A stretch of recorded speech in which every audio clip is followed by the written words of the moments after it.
இது உண்மையில் எப்படி செயல்படுகிறது என்பதையே இது காட்டுகிறது. நான் தவறாக இருக்கிறேனா? இப்படி ஒரு விதிமுறை உள்ளது. நாங்கள் இதை வாசித்தபோது அதிர்ச்சி அடைந்தோம். மேலும் ஒரு கூட்டத்தில் இதை வாசித்தோம். நான் சிரிக்கலாமா? நான் அழலாமா என்று தெரியவில்லை.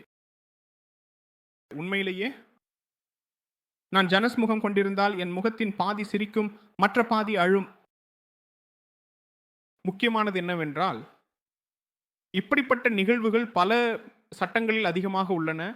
மகாராஷ்டிரா அரசு சித்திவிநாயக் கோயிலும் ஷீரடி கோயிலும் தங்களது பணத்தில் 50% மருத்துவமனை கட்டுவதற்காக வழங்க வேண்டும் என்று கேட்டதாக நீங்கள் செய்தி அறிக்கைகள் படித்திருப்பீர்கள்.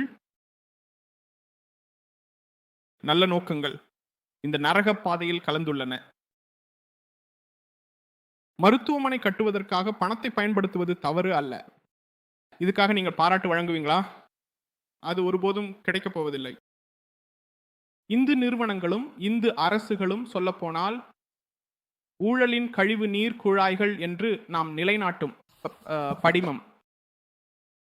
அவை கெட்டொழுக்கத்தின் கழிவு நீர் குழாய்கள், அவை பொதுமக்களின் பணத்தை திருடும் கழிவு நீர் குழாய்கள், மேலும் அவை மூட நம்பிக்கையின் கழிவு நீர் குழாய்கள்.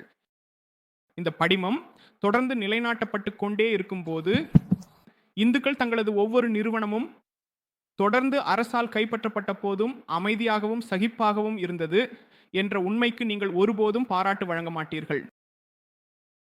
தயவு செய்து புரிந்து கொள்ளுங்கள். இது வெறும் மதச்சார்பற்ற செயல்பாடுகளுக்கே தொடர்புடையது. மதம் என்பது மதம் தலையிடப்படுகின்றது. நாளை அடுத்த வருஷம் நான் ரக்ஷாபந்தன் கொண்டாடக்கூட முடியாது என்று நினைக்கிறேன். எனக்கு தெரியல. 2022 அம்பிதை 02 வஞ்சிக்கு யாரோ கூச்சலிட்டு வருவார்கள். இது இதற்கு எதிராக, அது அதற்கு எதிராக. அண்டர்ஸ்டாண்ட்? உங்களுக்கு தெரியாது. நாளைக்கு ஒரு பெண் சப்தபதியில ஒரு ஆணின் பின்னால் நடப்பது பெண்ணியத்துக்கு எதிராக இருக்கும். வலதுபுறம் இடதுபுறம் சுற்றுவது எல்லாவற்றையும் குறை கூறுவார்கள்.